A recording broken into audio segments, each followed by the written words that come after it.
We are here. It is time for something a little different. Today, we're going to go over a deck list. Now, I'm hesitant to call this a deck tech. Sure, I'm going to present to you a deck. I'm going to tell you how it generally plays. I'm going to go over selected choices that I've made, things that are the most important to this specific deck archetype. But in terms of the game not having all of its cards yet, it's not really a deck tech. It's more like this is what you could see. So we're going to do this in two different ways. The first way, we're going to go over the deck image list, give you the rundown of the ratios of all the cards that I run, a couple of reasonings as to why specific cards are run the way that they are. And then we're going to flip over to the actual listing on SWDB and showcase to you sideboard options and other main deck options that might fit a little bit better for your personal playstyle. Remember, this deck is just the way that I would play it. It's the best thing that I think would work for me. It may not necessarily work for you, but that's why we have options. So let's get right into it. We have here the list. The whole system goes down. You guys can take a look at this, see if there's any information here that's not going to be at another portion of the video, but we'll go over really quick. We are using Sabine Leader, obviously, because she's really good. We're using the administration tower, whatever you want to call it. This can be Jeddah City. I'm making a resolution to myself, unless a command deck desperately needs Energy Conversion Lab, to not run the 25 health bases. I want to get a nice, confident basis on the 30 health bases before I make a decision to hinder myself by dropping 5 health for effects that I generally think are not worth it. But it is an option available to you if you like the 25 health bases. It's not wrong for you to do so. That is a personal choice, and I defend your right to make that personal choice. We have here 3 Spec Force Soldiers, 3 Benthic 2-tubes, 3 Precision Fires, 3 Green Squadron A-Wings, 3 Sabine Wrens, 3 Partisan Insurgents, 3 Leia Organa, I believe that's Rogue Princess, 2 Surprise Strike, 3 Alliance X-Wings, 3 Fighters for Freedom, I'm never going to get that name right, 3 Red 3 For a Cause I Believe in, 3 Ardent Sympathizer, 3 Waylay, 3 Fleet Lieutenants, 3 Wing Leaders, and 3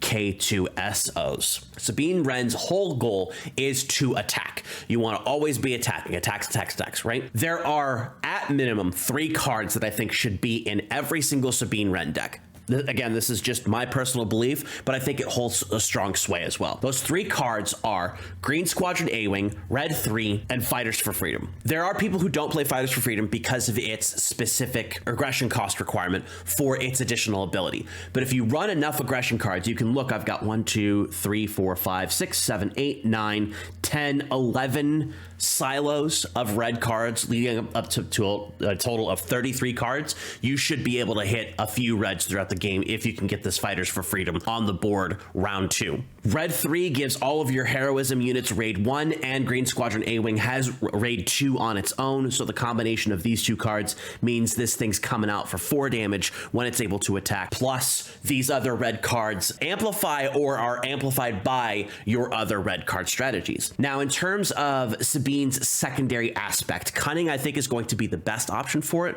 but there is an opportunity for just double aggression to work really well, depending on what other aggression solo cards we get throughout the remainder of the game. So this is the basic deck list. 3 cards that I think go in every Sabine deck. The rest of it is kind of just do what you want.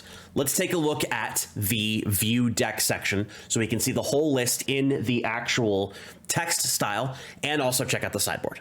Now, I'm not going to read the description here specifically because you're more than welcome to do that. I'll put the link to this whole deck down below so that way you can check out and see everything for yourself. So you can see here we've got 27 ground units, 12 space units, 11 events, and 10 cards in the sideboard. Our sideboard cards are 2 copies of Snapshot Reflexes, 2 copies of Asteroid Sanctuary, 3 copies of Spark of Rebellion, and 3 copies of Disabling Fang Fighter. You can go up or down on the numbers of these however you choose to do so. I think that 3 Disabling Fang Fighters is going to be very important against Luke decks and against Force decks on both sides, Heroism and Villainy, because you are going to want to be able to defeat your opponent's upgrades. You can also roll Bamboozle instead of Disabling Fang Fighter, but the reason why Fang Fighter is the better option for me personally is because 1, it's a body on the board, and 2, it defeats the upgrade rather than throwing it back to your opponent's hand, and it's also still aggression. So 3 different reasons why I think Disabling Fang Fighter is the better card, and then a 4th side reason, it's a Mandalorian ship. Spark of Rebellion is a great card. This will slow down your build a little bit, but it also allow you to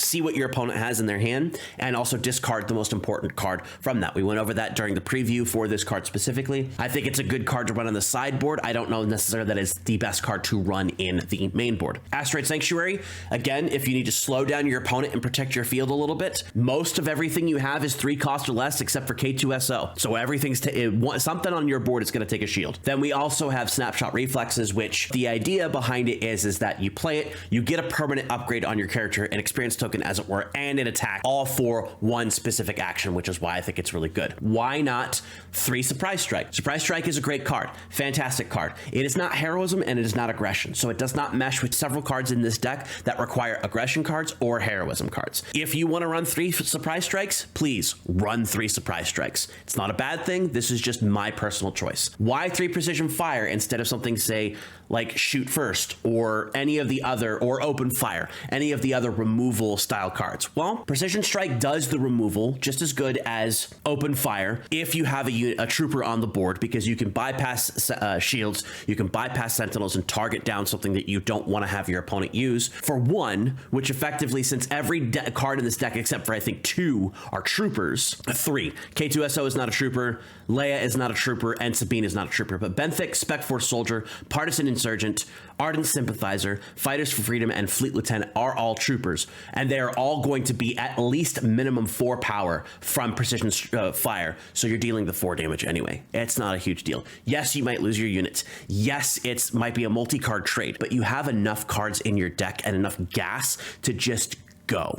And that's what you want to do, is you want to just go. The space package can change. There are things like Outer Rim Headhunter that can be very good for the deck. There are things like the Millennium Falcon that can be very good for the deck. The reason why we've stuck to this package is, 1, these 2 cards are 3 ofs in every aggression Sabine deck, which is already aggression. Every Sabine deck, in my opinion. Wing Leader gives you those experience tokens to your rebel units, of which you have a lot. I believe the only unit that you run that's not a rebel is Ardent Sympathizer, and you can easily change that. And then the Alliance X-Wing is a nice cheap unit to keep in space to be able to stop your opponent from running away with the game too much when they throw down their space units, unless they're throwing down Imperial Interceptors, in which case you're in a little bit of trouble. So we can hit edit here and check out all the different things that are here. We're not actually going to edit the deck, but we can look at this side list here for different options. Bamboozle, great card. It is a fantastic card. Even if all you do is pay 2 to exhaust a unit and return the upgrades, this gets rid of shields permanently, this gets rid of experience tokens permanently, and gives you at least 1, maybe half a round of advantage against the lightsabers, which are going to be run in every deck that can run them, to allow you to be able to deal with your opponent's strategies, and they also cannot use that unit that turn. The R2-D2 3PO package, I think, has value in it if you want to play a little bit more mid-range and less aggression. The only problem with that is that Sabine really wants to get the ground rolling. I would say, with very few exceptions, the first action you do in every single game is you activate your leader ability to deal 1 damage to each base. Get that base race going. Just plug, right? And then you can do your other things. Things like 3PO are decent enough in the deck. I don't think Cantina Braggart holds value here because, well, yes, it's an aggression unit, it's not a rebel, and it's not a trooper, but if you move away from the rebel strategy and you move away from the trooper strategy, Cantina Braggart does gain a little bit of benefit. Change of Heart, not a card I like, but if you like it, go for it. Crafty Smuggler, something new that we have seen. Ezra Bridger's probably the one card that I have flip-flopped a little bit on whether or not it's worth playing in the deck. The top card Knowledge is almost always very good. You can play the card if this is your first attack of the round and you have all your resources, or you can just chump it if you really don't want to deal with it, chuck it into your discard pile. The reason why I'm not running Ezra is because there are other cards that I think give me more benefit. If I wanted to lean a little bit more into heroism, I could trade out my Ardent Sympathizers for Ezra's, but I think having the aggressions for Partisan Insurgent and Benthic 2 Tubes holds a little bit more value to me personally than using something like Ezra. You could throw Dodonna, a one of Dodonna for the Rebel synergy. I don't think it's necessary and I think it's slow. I would not run Greedo in this deck because, again, the heroism synergies and the aggression synergies, Greedo does nothing to help that at all whatsoever. Infiltrator skill works a lot like precision fire. I think I'd just rather have the precision fire because infiltrator skill requires you to do 2 actions, where precision fire only requires 1 action for the same cost. Lothal Insurgent is an interesting card because it is a 2 cost, 3 power. It does hold some value, but not necessarily to me at this point. Metal Ceremony is an interesting card, and I do believe it does have value in this deck, but currently to me right now, not as much. Millennium Falcon is a very good 3 attack, let it go back to hand, or pay the 1 for the remainder of the game to continue to get that 3 damage. Again, as it stands right now, aggression cards mean more to me. Open Fire, it's always a good card, just not in my deck right now for reasons that I specifically talked about before. Outer Rim Headhunter, I think, is best played in this deck because Sabine does come out so early. Utilizing this on attack to be able to exhaust non-leader units when it attacks means that you can set up Outer Rim Headhunter the round before you deploy Sabine. You deploy Sabine, you attack the Outer Rim, exhaust, and now you have the ability to run the gamut until one or both are removed from the board. Again, we talked about R2D2. That package is available. Rebel Pathfinder I still think is a good card because it does have Saboteur on it. Rogue Operative I think is also a really good card because it does have Saboteur, but again, the aggression synergies here mean more than the overall effectiveness of every card. Shoot First, fantastic card. If you think you need the level of control that Shoot First provides, please put Shoot First in your deck. That's pretty much it on the list of cards here. Volunteer Soldier does aid the Trooper set, but I still probably wouldn't run this, mainly because sure, if you have another Trooper, you can deploy it for 2, but it doesn't have aggression, it doesn't have heroism, it doesn't do anything other than support Troopers.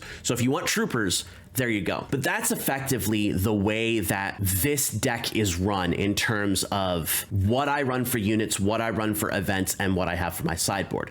Now, if we take a look at the math here real quick, we do recognize that we have 9 1-cost cards, 17 2-cost cards, 21 3-cost cards, and 3 4-cost cards. Our spread here for cards by aspect is we do have 21 aggression heroism, we have 12 aggression, 9 heroism, 5 cunning, and 3 cunning heroism, and then cards by type we're running 39 units, 11 events, and no upgrades. That's something that's very important that I think a lot of people need to consider when they're building their decks is their cost curve. I can stop putting resources into play by my 5th resource. I think more often than not, I'll probably end up stopping at once I hit 6, so that way I can play 2 of my 3-cost cards per turn if necessary. But other than that, you're just drawing cards, drawing 2 cards every turn after that. So if you start with 2, by the end of round 4, you don't have to resource ever again. And if you get past round 6 or 7 with this deck, you might be in a little bit of trouble, but you might also be able to squeak in those extra damages with your cards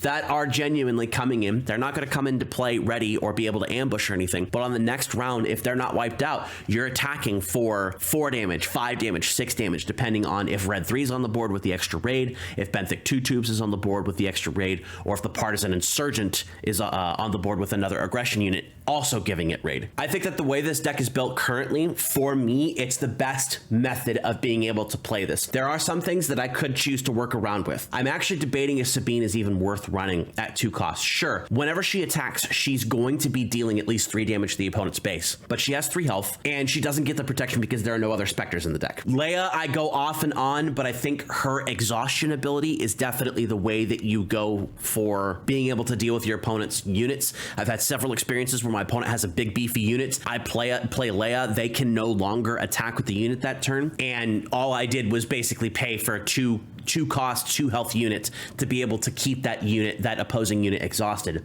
Exhaustion strategies are very, very powerful in this deck and against this deck, because if you can't attack with your units, you're screwed. So something like Waylay could be changed out for Asteroid Sanctuary or for Bamboozle if that's something that you really want to run. You can run the extra Surprise Strike to get the extra damage out. You could run Surprise Strike, Precision Fire, and Shoot First, all to literally just attack the opponent's base or units to knock out their stuff. There are a lot of maneuvers that can be played within this game that offer a lot of avenues of defeat to your opponent. And again, you can run Jeddah City. I'm just not going to because I don't like the 25 health bases. But if you like them, you should run them. We talked a lot about the deck. The way that it plays is effectively you're throwing your units onto the board to be able to attack your opponent's base as often as you possibly can. You drop Sabine at your earliest convenience, which is likely going to be the beginning or middle of round 3, which allows you to get an additional 3 damage onto your opponent's base with the on attack effect if you're attacking the base, and keep a big, not a big, she's only 5 health, but keep a bigger unit than most of your units on the board to be able to do things. And if you have your red 3 on the board with that extra raid and you throw out Sabine, you actually do have a lot of really cool push through big damage strategies, whereas your opponents need to wait until later in the game to be able to do that. This is one of my favorite types of decks because it does rely on a cooperational strategy between all of your units to be able to do things. This is a little bit stronger than what white weenies would be considered in Magic the Gathering, but it's definitely the type of deck that goes very wide as opposed to any sort of tall. Your highest power units are Cassian at 4 and everything else is 3 or less. So one question that's going to be asked is, why don't you run Keep Fighting? And it's for the same reason why I don't like Infiltrator Skill or any other thing that just says, give this a buff, or Metal Ceremony, give this a buff, end your action. Keep Fighting definitely can be a 2 power card or 2 cost card that you can restore almost any unit in your deck except for K2SO, which is fine. But then your opponent has the opportunity to respond with, well, you paid 2 to do this, I'll pay this to do this, or throw a Sentinel on the board to block the attack that you're doing, or throw a shield to protect this, or heal my base, or destroy your unit with an attack that I'm going to be able to do stuff with. Keep Fighting, while a very good card, I actually don't think is going to serve this type of strategy very well.